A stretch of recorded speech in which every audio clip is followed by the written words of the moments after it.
Bien le bonjour, nouvelle vidéo débrief de la semaine, on est rendu au 5e je crois, donc ça fait quand même pas mal. Et en plus la dernière fois on s'était quitté il y a déjà 4 semaines, donc ça commence à faire. J'ai pas mal de choses à vous dire, surtout au niveau du scat derrière, donc on va pas perdre plus de temps, let's go. Pour commencer, on va pas changer les bonnes habitudes, on va commencer par les observations. Et cette semaine, enfin ces semaines qui sont passées, bah qu'est-ce que j'ai pu voir? Bah pas grand chose, parce qu'en fait il y avait la rentrée, déjà ça m'a pris un peu de temps. Et en plus, je me suis occupé de mon setup de fond, donc ça m'a pris encore plus de temps. Donc entre les deux trucs, bah qu'est-ce que j'ai pu prendre? J'ai pu prendre que du chevreuil en fait. J'ai quand même pu avoir de belles proximités avec du chevreuil, d'ailleurs bah ceux qui me suivent sur Instagram l'ont vu, hein. J'ai vraiment eu une belle proximité avec un chevreuil, donc ça c'était vraiment top. Donc j'ai posté pas mal de photos, pour le coup il était assez curieux, d'ailleurs ce sera pour une prochaine vidéo à mon avis, la rencontre avec ce fameux chevreuil qui était très curieux quand même. Donc voilà, et mis à part ça, bah pas grand chose, pas de nouvelles du renard. Il n'est pas mort, je ne pense pas en tout cas. Je sais que les chasseurs savaient qu'il était dans le coin et ils faisaient des battues assez régulièrement au niveau de la forêt où je suis, mais ils n'ont pas pu le tuer, ils n'ont pas réussi à le tuer. Et du coup, bah pas de nouvelles. Donc est-ce qu'il est parti un peu plus loin? Il a déménagé terrier? Est-ce qu'il est peut-être écrasé? Je sais qu'il y a eu pas mal de renards écrasés, donc faites attention sur la route aussi, ça c'est important. Mais du coup, pas de nouvelles. J'essaye pourtant d'y retourner assez régulièrement, mais vraiment pas de nouvelles, donc affaire à suivre. Pour la technique, je voulais faire un petit passage bref, très bref. Je voulais vous reparler du light painting, hein. Sur la dernière vidéo, j'ai réussi à le mettre en œuvre avec une jolie photo finale, donc c'était plutôt cool. Et du coup, bah, qu'est-ce que ça devient? Bah, je pense que je vais faire pas mal de photos avec ça, justement. Pourquoi pas une prochaine vidéo, justement, où je réalise mes croquis avec encore du light painting, ça vous a vachement plu, et du coup, bah, pourquoi pas le développer encore plus, pourquoi pas vous en parler un peu plus en détail. Ça, c'est une technique qui va sans doute être réutilisée dans une prochaine vidéo, donc ça, je le garde au coin de ma tête. Pour le point question, c'est pas moi qui va vous poser une question, mais c'est vous qui allez me poser une question, tout simplement parce que je veux faire une FAQ pour les 100 abonnés, hein, ça se fait, le champagne il est au frigo, et du coup bah tout simplement posez-moi un maximum de questions et j'y répondrai dans une prochaine vidéo d'ici 2-3 semaines je pense, pour laisser un petit peu de temps aux questions de s'installer. Ah, enfin, le moment que je voulais vous présenter, le moment où pourquoi je fais une vidéo débrief, parce que autrement je n'aurais pas fait, c'est par rapport au setup, en fait, enfin, au décor surtout, parce que je suis vraiment très content du décor. Si ça s'est vu, bah, ça me fait plaisir, si ça s'est pas vu, je suis un petit peu triste. Non, j'ai amélioré un petit peu mon décor, donc j'espère que ça se voit, et au niveau de la qualité vidéo, d'ailleurs aussi, normalement je suis en 180 60 fps, donc faites-vous plaisir, mettez au top, hein, pour me voir bouger fluidement. Le fond, vraiment très content. J'ai mis plusieurs lampes un petit peu partout pour éclairer ma face, hein, très clairement. J'ai mis une lumière, en fait, face à moi, j'ai une lumière qui éclaire ma petite tête. J'ai mis sur le côté une lumière qui éclaire le côté de mon visage, parce que sinon, je suis en mode Star Wars. Clairement, la force est avec moi. Donc, j'ai mis une petite lumière pour éclairer ma face. Dans le fond, j'ai mis pour une petite lumière, on va pas la voir. J'ai mis une petite lumière pour éclairer les cadres du bas, donc c'est plutôt cool, comme ça rééclaire un petit peu le fond, parce que c'était un petit peu triste, vous étiez nombreux à me dire en tout cas c'était un peu triste et qu'on voyait pas trop bien le fond et tout. Donc voilà pour le fond, en tout cas j'espère que ça vous plaît, en tout cas j'espère que ça se voit en tout cas le changement. Donc voilà au niveau de mon décor, pour l'instant ça va rester comme ça, je suis vraiment très content, sans doute des cadres qui vont bouger petit à petit au fur et à mesure de ma chaîne, mais pour l'instant ça reste comme ça. Si je dois aussi recevoir un nouveau bureau, un bureau qui ira un petit peu en angle, je vous ferai voir directement quand je l'aurai, donc pourquoi pas une prochaine vidéo débrief. Pour l'instant je l'ai pas, en tout cas j'ai vraiment très hâte de l'avoir. Un truc important aussi c'est que j'ai changé de chaise, et ça croyez-moi, c'est vraiment un achat qui est vraiment top, hein. Clairement, quand tu passes du temps sur ton bureau à retoucher, à monter, tout ça, ça prend du temps. Et du coup, avoir une chaise, c'est vraiment très important. En tout cas, pour votre dos, pour pas être cassé à 50 ans, c'est vraiment important. Donc, prenez soin de votre dos. N'ayez pas des chaises qui sont vraiment très rigides et tout. En tout cas, si vous avez les moyens, bah, mettez-y le prix. Mettez-y le prix tranquille quand même. Mettez pas 200 balles dans une chaise. Non, non. Moi, je l'ai acheté 100 € en tout cas.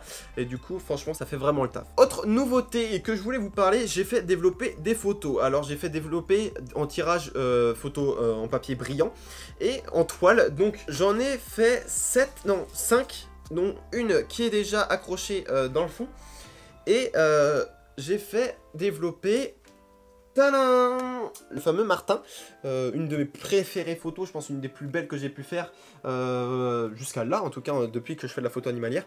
Au niveau de la qualité, c'est vraiment pas mal, hein, clairement. Au niveau du piqué, je sais pas si c'est vraiment le piqué qu'on doit dire, mais en tout cas au niveau de la qualité de l'impression, c'est vraiment pas mal, je trouve. J'ai fait ça pour ceux qui sont intéressés chez Fujifilm, ça m'a coûté 7,60 €, si je me trompe pas, du 30 par 45, hein. Et du coup, bah... franchement, très content, très bon rendu. Par contre, malheureusement, celui-là, il va pas être dans le fond. Et la toile, tadam! Je suis vraiment assez content du rendu, malgré que je suis un petit peu déçu. Parce que au final, c'est logique, hein, clairement, je suis très bête. C'est que, bah, en fait, c'est brodé, du coup, ça, quand tu te rapproches un tout petit peu, bah, tu vois que c'est un petit peu brodé, et du coup, ça enlève de la qualité, je trouve, en tout cas, à l'image de base. Donc, un petit peu déçu, mais bon, c'est une toile. Franchement, quand tu le mets de loin... ça se voit pas et ça rend vraiment très bien. Donc ça va aller directement dans mon décor. Ça m'a coûté, pour ceux qui veulent savoir, quand même assez cher. Ça m'a coûté 24 €, donc beaucoup plus que le prix du papier brillant. Mais du coup, bah... ça en vaut quand même le prix, malgré que j'en rachèterai sans doute pas, parce que pour l'instant j'en ai pas eu l'utilité et je préfère largement avoir du papier brillant avec un beau cadre. Mais du coup, pourquoi pas, pour ceux qui veulent, c'était juste pour voir à la base, hein, très clairement. Et du coup, bon bah voilà, j'ai vu, je vais sans doute pas en reprendre, en tout cas s'il y a quelqu'un qui m'en commande, bah pourquoi pas, mais pour l'instant non. Mais voilà, 24 €, c'est du 30 par 40 si je me trompe pas, donc voilà. Content de mes tirages de papier brillant et moyennement content pour mes tirages en photo, en toile en fait. Donc voilà. Et pour finir, on va parler compte, mais pas de un compte, mais d'un regroupement de personnes en fait, pour une association. En fait, c'est l'ASPA et d'autres Instagrammeurs, vidéastes qui se sont regroupés pour une même cause, c'est Vercors Vie Sauvage. En fait, Vercors Vie Sauvage, c'est tout simplement une association qui veut redonner 500 hectares à la nature pour tout simplement la biodiversité. Et donc il nous faut 30 000 € récoltés. D'ailleurs la somme était monstrueuse déjà de base à récolter. Là il nous reste plus que 30 000 € à récolter. Donc c'est vraiment peu au final par rapport à la somme de base qu'il fallait regrouper. Mais du coup bah... 30 000 €, on est rendu à déjà 10 000 € de récoltés sur les 30 000 €, donc il nous reste 20 000 €. Et la cagnotte se termine dans 13 jours, donc très peu de temps quand même, donc c'est pour ça que je fais la vidéo. N'hésitez pas à y aller si c'est pas encore fait. Je mettrai le lien de la cagnotte dans la description. N'hésitez pas à lâcher un petit don, ça fait super plaisir, en sachant que par exemple 30 € de donner, et bah c'est 200 mètres carrés de redonner à la nature, donc c'est clairement pas rien, et c'est juste énorme, donc dites-vous ça, c'est 200 mètres carrés qui vous appartient, entre guillemets, ça ne vous appartient pas, mais c'est pour la nature que vous faites ça, donc voilà. N'hésitez pas, en sachant que d'ailleurs, pour les 30 € que vous donnez, et ben en fait, vous avez une défiscalisation. Et du coup, en fait, vous avez juste 10 € à payer parce qu'il y aura 20 € qui sera remboursé. Donc ça, c'est vraiment un truc à prendre en compte. Vous avez juste 10 € à donner de votre poche. Donc c'est vraiment peu, en tout cas par rapport au mètre carré que vous avez donné à la nature. Donc allez-y, faites plaisir à la nature et du coup, aux personnes qui ont mis ça en place. Hein. D'ailleurs, il y a Fab Wallpix, Mary Wild, So What, Enjoy Nature With Me, Wild Forest, Adrien Fave, Camille CM, donc tous ces Instagrammeurs qui se sont regroupés et qui en ce moment n'arrêtent pas hein, clairement de faire des stories par rapport à ça. Mince, j'ai oublié aussi la Minute Sauvage, hein, clairement aussi, il est très clairement présent aussi par rapport à ça. Donc n'hésitez pas à y aller et à jeter un coup d'œil sur leurs comptes respectifs. Je les mettrai de toute façon en description aussi pour ceux qui veulent.